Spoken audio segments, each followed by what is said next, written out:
십계명 가운데서 제2계명 우리 함께 같이 살펴보려고 합니다. 지난 시간에 말씀드렸던 것처럼 천주교 쪽에서는 제1계명과 제2계명을 분리하지 않고 하나의 계명으로 보고 있다고 그렇게 설명을 드렸는데요. 그렇게 천주교 쪽에서 1계명과 2계명을 하나로 묶어서 보는 이유는 그 두 계명이 1계명과 2계명이 서로 다른 것이 아니라 같은 내용의 계명을 반복해서 말하는 것처럼 보이기 때문에 그렇습니다. 그래서 어쩌면 그렇게 보는 것도 일리가 있을 것이고 그렇게 나쁘게 볼 것만도 아닌데요. 아무튼 우리는 이제 개신교적인 전통, 개신교 전체가 아니라 대부분의 전통에서 사용하고 있는 방식에 따라서 오늘 우상을 만들지 말라라고 하는 제2계명을 살펴보려고 하는데 제1계명과 2계명이 같은 계명인 것 같기도 하지만 사실은 그 강조점이 다르다고 하는 것을 우리가 볼 수가 있겠습니다. 제1계명에서 강조하고 있는 것이 무엇이냐면 오직 하나님만 섬겨라, 오직 하나님 외에 다른 신을 두면 안 된다라고 하는 독점적으로 유일무이하게 오로지 배타적으로 하나님만을 섬겨야 된다고 하는 것을 강조하고 있는 것이 제1계명이라고 한다면 제2계명은 무엇이냐면 그런데 그 하나님을 우상으로 만들지 말라, 형상으로 만들지 말라고 하는 점에 있어서 약간의 강조점의 차이가 있습니다. 다시 말하자면 우상을 숭배하는 것이 하나님만 섬기고 우상을 숭배하지 말라고 하는 거기에 우상을 만들지 말라고 하는 그런 계명이 포함되어 있다고 생각할 수도 있겠지만 단순히 우상만이 아니라 우리가 하나님을 섬긴다고 말하면서도 그 하나님의 모습을, 하나님이 과연 어떠한 분일까, 우리가 섬기는 그 하나님이 과연 어떠한 분일까라고 하는 것을 생각하면서 그 하나님을 이 세상의 어떤 형상으로 빚어서 나타내는 것을 금하고 있는 계명이 제2계명이라고 말할 수가 있겠습니다. 좀 더 이 계명을 좀 더 자세하게 설명한다고 하면 그것은 출애굽기 32장의 사건을 생각해 보면 훨씬 더 쉽게 이해가 될 것이라고 생각을 합니다.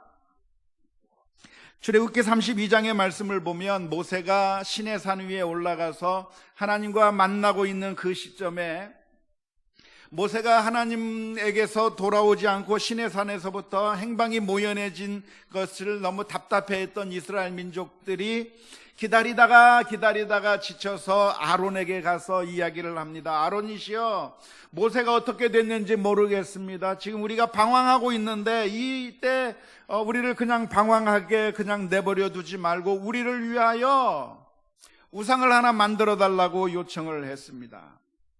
아론은 사람들로부터 여러 가지 금 목걸이, 귀걸이 다 받아가지고 그래서 금은 보화를 가지고 무엇을 만들었냐면 송아지를 하나 만들었습니다.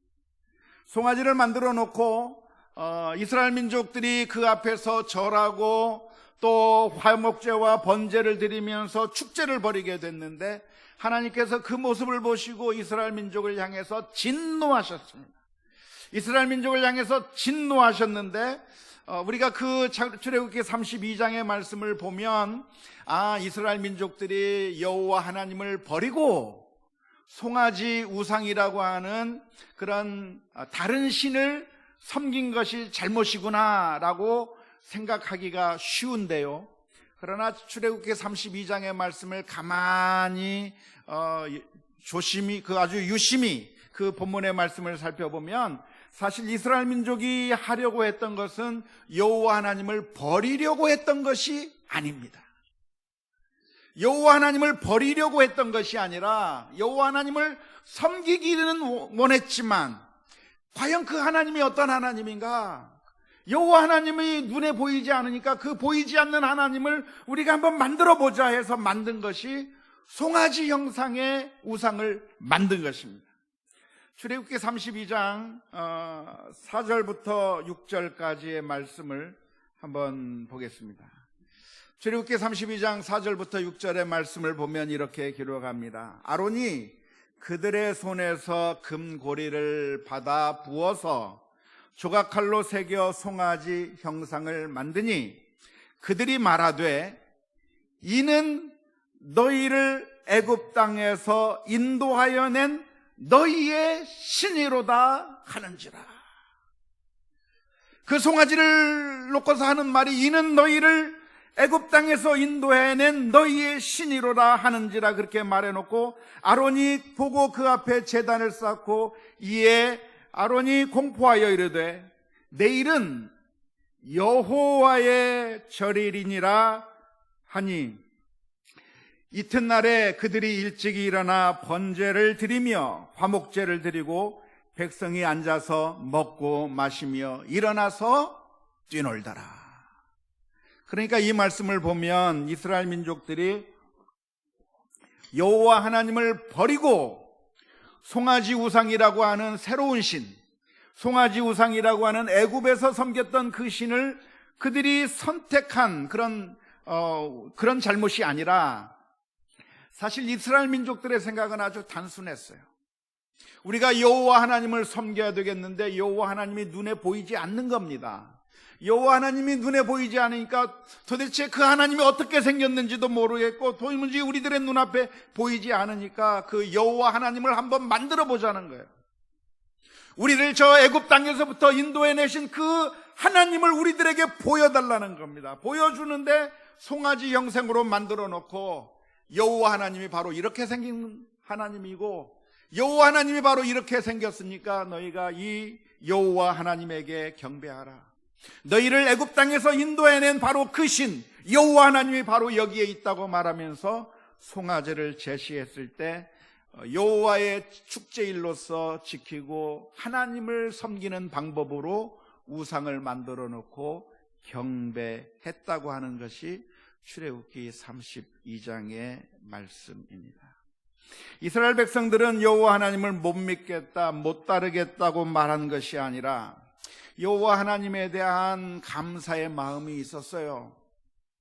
하나님이 어떤 하나님이신가? 우리를 애굽 땅에서 인도해내신 하나님이고 우리를 홍해 바다를 통해서 건너게 하신 하나님이고 지금까지 우리를 이곳까지 인도해내신 그 여호와 하나님에게 감사하는 마음으로 우리의 재물을 다 드려서 우상을 만든다. 여호와 하나님께 우리가 경배하자, 여호와 하나님을 찬양하자고 하면서 송아지의 모습을 만들고 아론도 내일은 여호와의 축제일이라고 하면서 공포하고 하나님을 섬기는 방법으로 송아지 앞에서 예배하고 경배한 것이 바로 이스라엘 민족의 잘못입니다. 출애굽기 2장에서 출애굽기의 20장에 나오는 10계명의 두 번째 계명, 너희는 우상을 만들지 말라고 하시는 이 명령은 그러니까 하나님 외에 다른 신을 섬기지 말라고 하는 첫 번째 계명과는 약간 차원이 다른 명령이라고 말할 수 있겠는데요. 하나님을 섬긴다고 하면서 하나님의 형상을 만들어 섬기지 말라고 하는 의미에서, 물론 다른 우상을 섬기지 말라고 하는 의미도 역시 포함되겠지만 아무튼 무엇이든지 만들어 놓고 섬기는 것을 다 금하는 것이기에 이방 신상을 섬기는 것을 금하는 말씀이기도 하지만 특별히 여호와 하나님을 섬기면서 그 하나님을 이 세상의 어떤 형상으로, 하늘에 나는 새의 형상이든지 땅에 있는 짐승의 형상이든지 그 어떤 형상으로 만들어서 그런 하나님을 섬기지 말라고 하는 것이 두 번째 계명이라고 할 수가 있겠습니다. 이 계명은 종종 우리 교회 내에서 여러 가지 문제를 일으켜 왔는데요. 교회의 여러 전통들 가운데서는 그렇기 때문에 제2계명을 우리가 신실하게 지켜야 되기 때문에 우리가 하나님의 모습을 그린다든지 예수님의 모습을 그림으로 그린다든지 심지어 주일학교에서 주일학교 공과책을 만들어낼 때 예수님의 모습을 그림을 그린다든지 해서 사용하는 것은 제2계명을 위반하는 것이니까 절대로 그러면 안 된다고 주장하는 교파가 역사적으로 있어 왔습니다.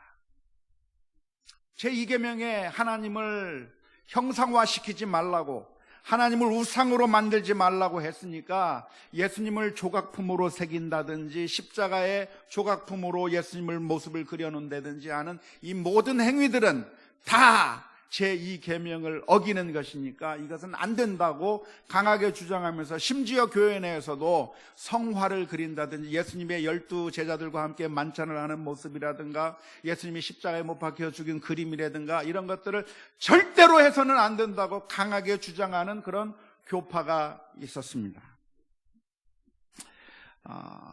사실 10계명을 이런 식으로 율법주의적으로 지키려고 하는 경향은 우리 교회사에서 너무나도 자주 종종 발생하는 현상입니다. 그 옛날 바리새인들이 안식일을 기억하여 거룩하게 지키라고 하는 이 율법의 조항을 가지고, 그러니까 안식일을 지켜서 거룩하게 지키라고 했으니까 걸어갈 때는 몇 미터 이상 걸어가면 안 되고 몇 발자국 이상 걸어가면 안 되는 것이고, 무거운 짐을 질 때 몇 킬로그램 이상으로 들면 그건 일이고 그 몇 킬로그램 이하로 들면 일이 아니고, 그렇게 자세하게 규정을 해서 이것은 죄가 되고 이것은 죄가 되지 않는다고 그런 율법을 만들어서 여러분 이것을 하면 안 됩니다라고 했던 율법주의적인 태도가 우리 교계 내에서 얼마나 자주 반복되는지 몰라요.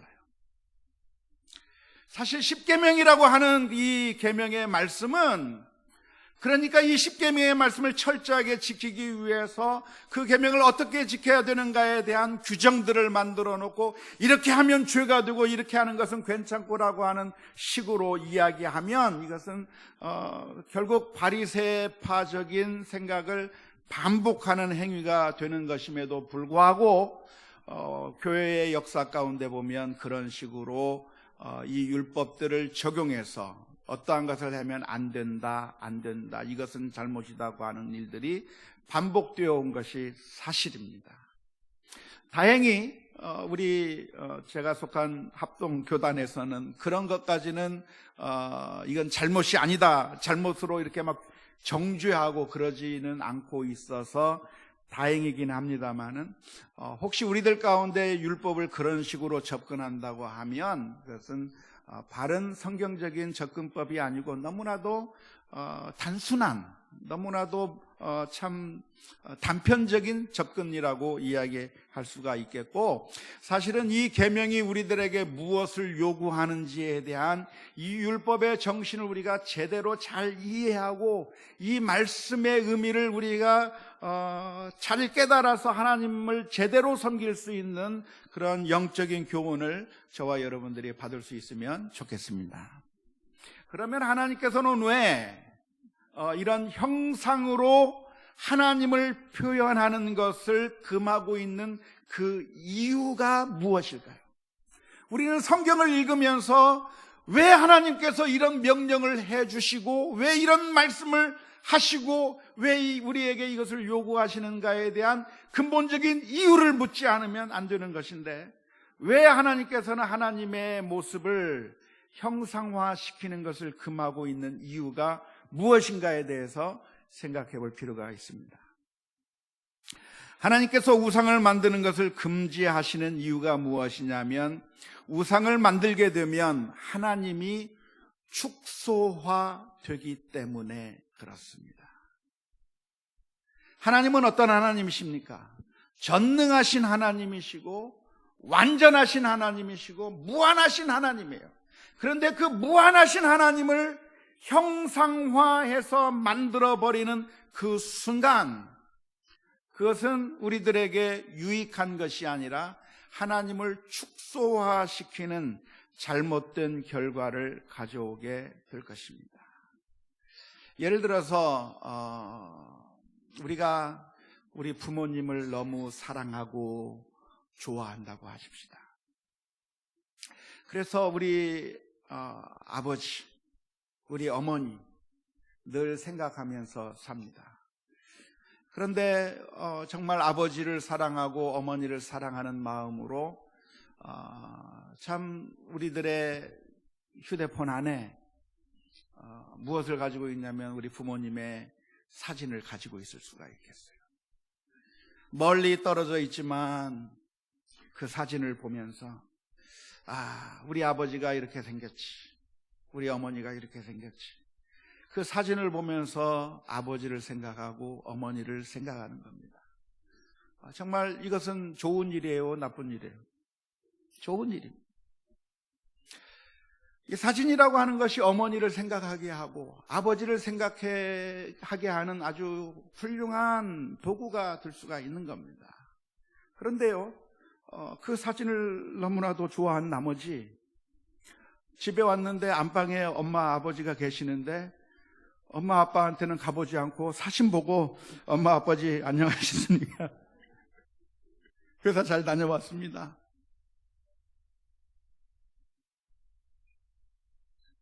그러면 되나요, 안 되나요? 말도 안 되는 거죠. 사진이라고 하는 것은 어머니를 생각하게 하고 아버지를 생각나게 하는 수단으로서 활용될 수 있는 것인데, 그러나 실제로 우리가 부모님을 사랑하고 공경하지 않는다고 한다면 아무 의미가 없는 것인 것처럼 하나님을 하나님의 형상으로 만들어 버리면 축소화되어 버려서 결국 하나님을 제대로 섬기는 것이 아니라 결국 하나님을 제대로 섬기지 못하게 되는 잘못된 결과를 가져오게 되는 것인데요. 축소화될 뿐만 아니라 하나님이 대치되는 그런 결과를 가져오기도 합니다. 대치화. 축소화에 이어서 대치화가 되는 것인데요. 예를 들자면 한 임금님이 있습니다. 그 임금님이 어떤 명령을 내립니다. 어명을 내립니다. 그러면 그 어명을 받드는 신하가 백성들에게 가서 왕의 명령을 전달하면 이 백성들은 이 왕의 어명을 전달하는 신하의 말에 복종해야 하는 것입니다. 그런데 이 신하가 왕의 명령을 제대로 전달하지 아니하고 마치 자기가 왕인 것처럼 왕의 권위를 빙자해서 왕 노릇을 그 신하가 하고 있다고 한다면 그건 제대로 된 것입니까? 잘못된 것입니까? 잘못된 거예요.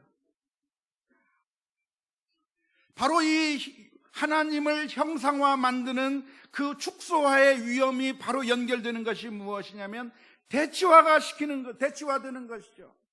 하나님이 참된 신, 하나님은 온데간데 사라져버리고 하나님을 대신하는 어떤 한 형상이 하나님의 자리를 차지해버리는 겁니다.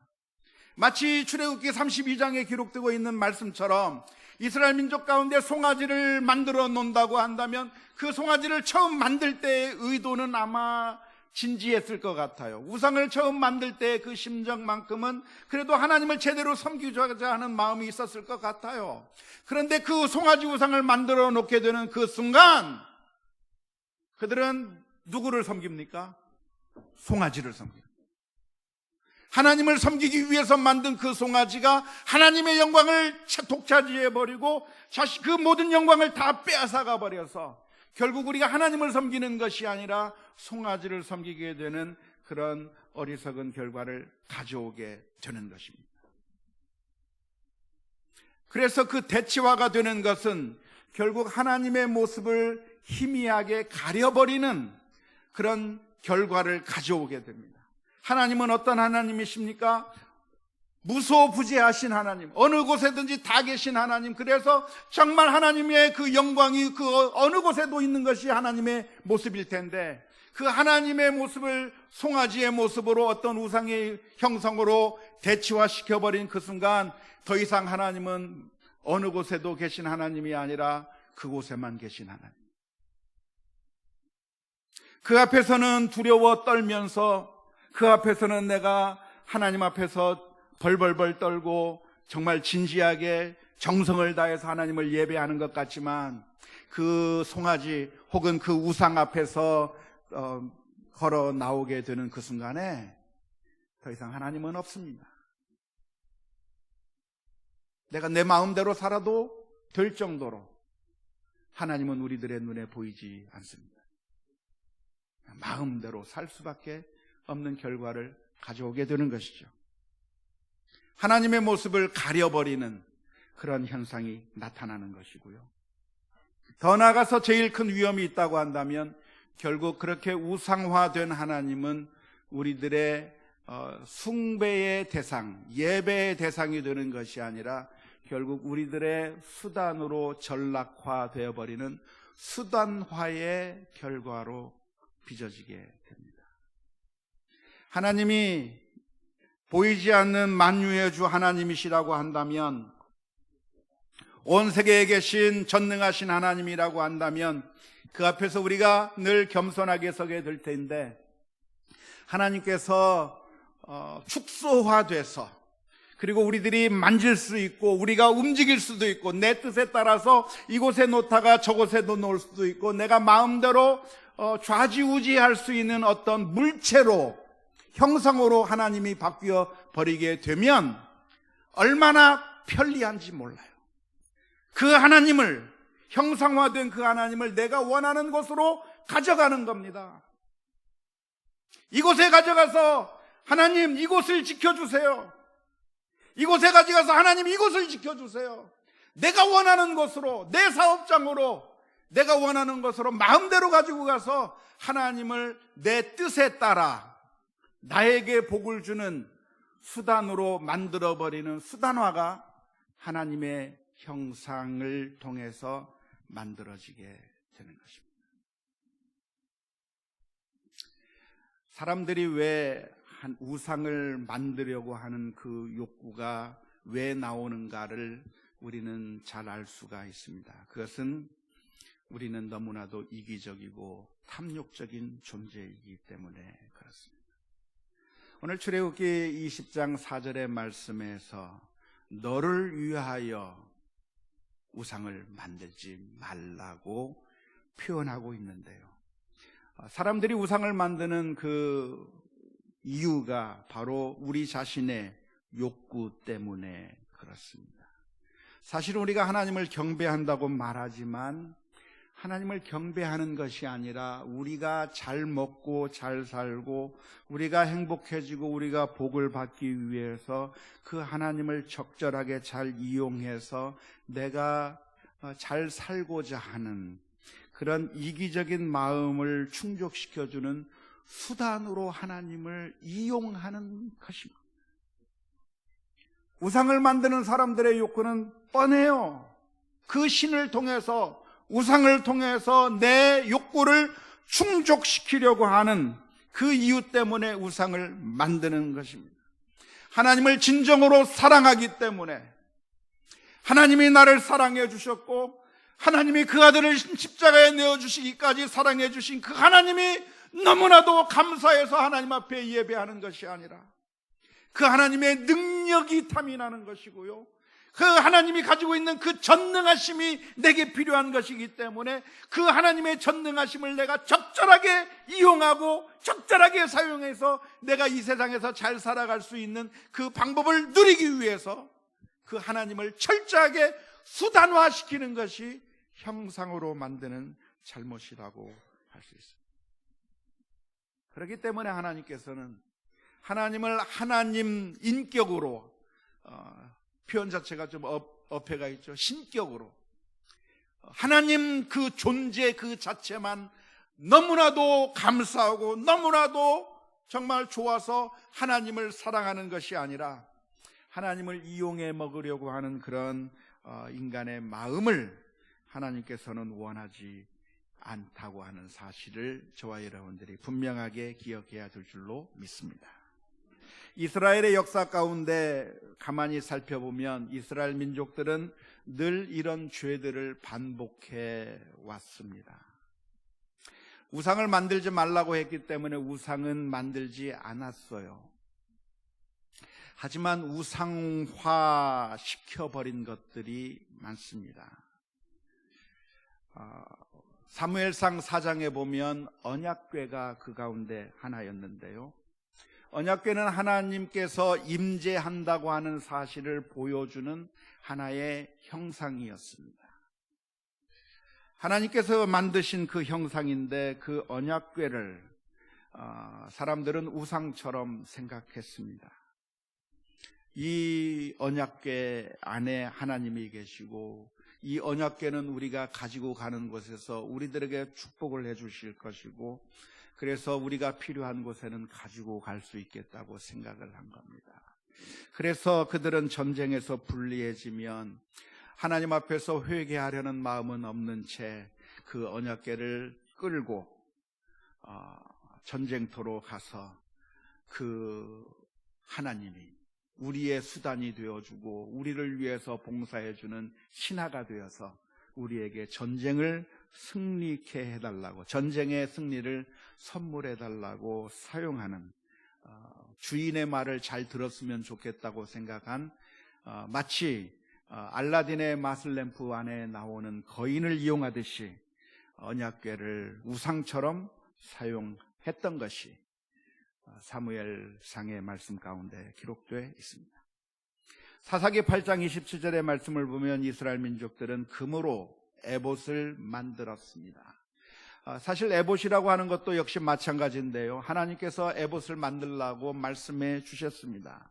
제사장들에게 복식을 만들면서 에봇도 만들어 가지고 그 에봇을 통해서 하나님의 뜻이 어디에 있는가를 들을 수 있도록 하나님께서 만들어 주신 것이 에봇이라고 하는 것인데요, 그 에봇을 통해서 하나님의 뜻을 발견하게 되는 겁니다. 전쟁에서 나가야 될 것인지 나가지 말아야 될 것인지, 이런 결정을 할 때 이렇게 해야 될 것인지 저렇게 해야 될 것인지, 그런 결정들을 하고 있는데 하나님의 뜻을 듣는 중요한 수단이 에봇이었는데요, 그 에봇이 너무나도 편리한 겁니다. 너무나도 좋은 겁니다. 이 에봇을 통해서 자신들의 유익을 다 충족시킬 수 있는 겁니다. 그러니까 이 에봇을 금으로 만들었어요. 금으로 만들어가지고 이 사사시대에는 하나님 앞에 제대로 서려고 하는 그런 마음의 자세도 없이 이 에봇을 우상처럼 생겨서 섬겼기 때문에 그 에봇이 이스라엘 민족들에게 올무가 되었다라고 사사기 8장 27절의 말씀 가운데서 기록하고 있는 것이죠. 그렇다고 본다면 사실 우리가 사용하고 있는 그 모든 것들이 다 우상이 될 가능성이 있다고 하는 사실을 분명하게 인지해야 될 필요가 있을 줄로 믿습니다.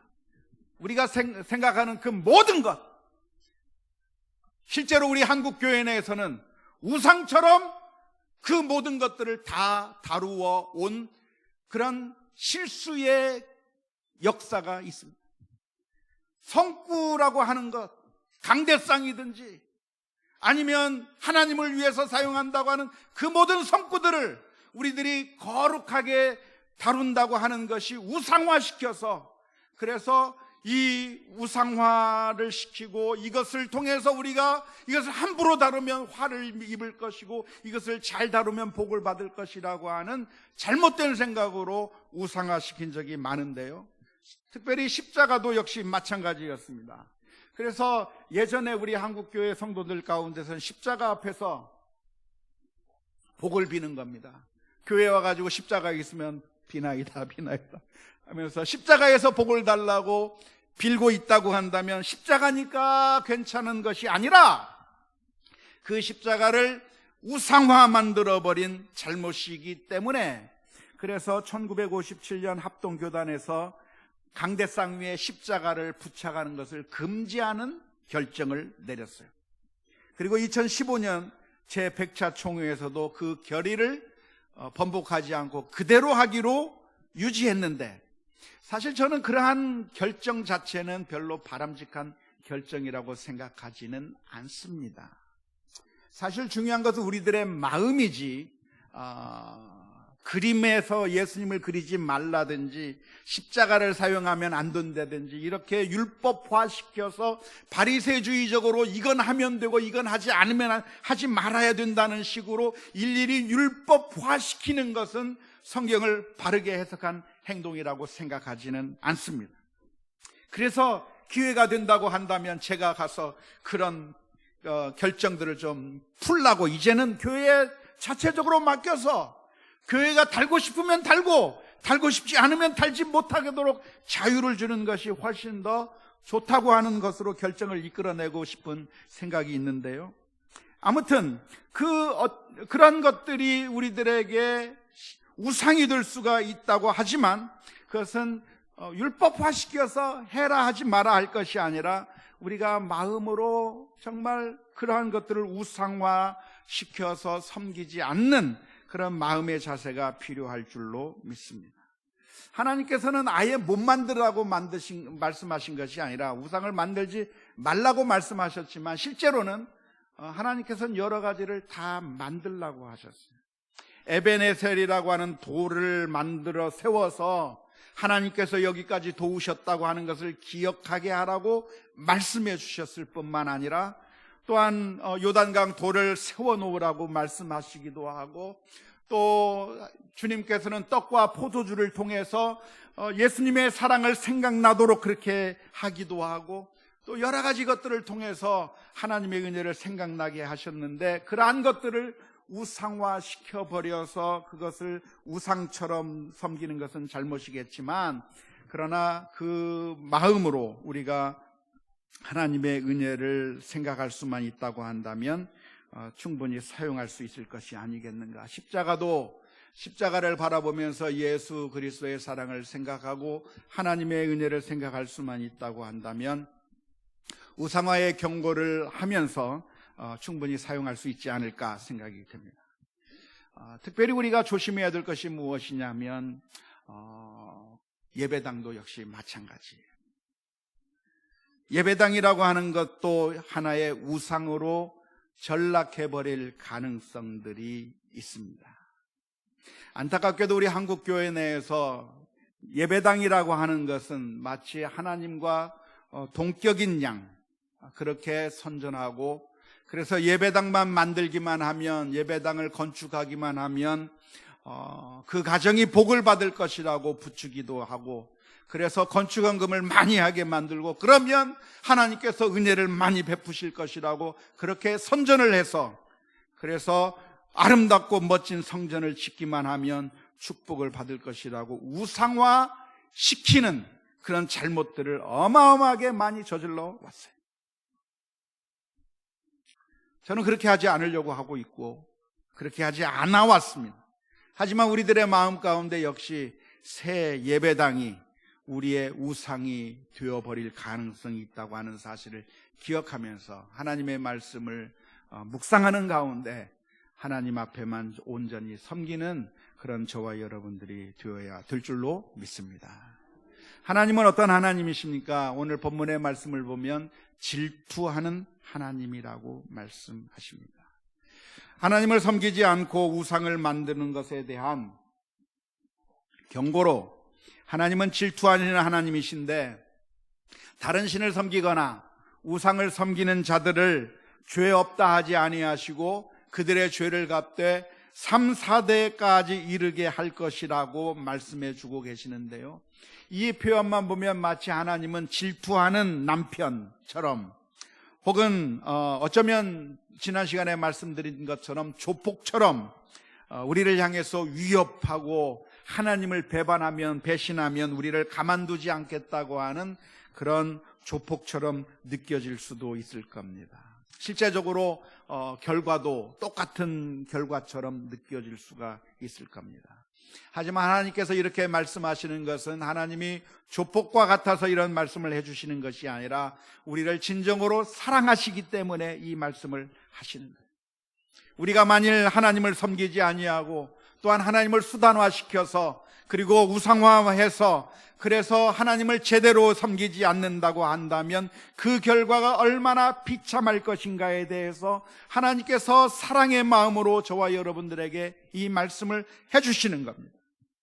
그래서 우리는 참되신 하나님을 제대로 섬겨야 되는 것인데 수단이 아니라 하나님이 우리의 수단이 아니라 정말로 우리를 사랑하시는 아버지라고 하는 사실을 기억하면서 하나님을 온전히 사랑해 나가는 그런 저와 여러분들이 다 되어야 될 줄로 믿습니다.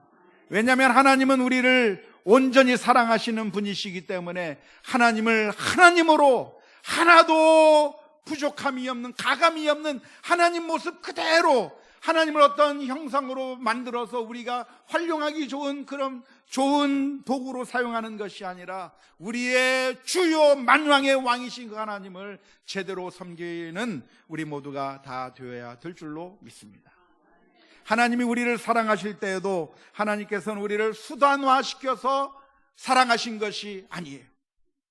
하나님이 우리를 사랑하신 이유는 이 사람을 내가 사랑하면 이 사람이 나에게 유익하겠구나, 저 사람을 사랑해주면 이 사람은 나에게 헌금을 많이 하겠구나, 저 사람에게 은혜를 베풀어주면 저 사람이 많은 능력을 베풀거나, 그걸 생각하면서 하나님께서 우리를 사랑해 주신 것이 아니라 낮고 천한 저희들 아무짝에 쓸모가 없어도, 아무런 내놓을 것이 없다고 할지라도 하나님께서 우리를 사랑하셔서 우리를 인간으로, 하나님의 자녀로 있는 모습 그대로, 이 모습대로 주님께서 우리를 사랑해 주셨다고 하는 사실을 기억하면서 하나님을 온전히 섬겨 나가는 우리 모두가 다 될 수 있기를 주님의 이름으로 축원합니다.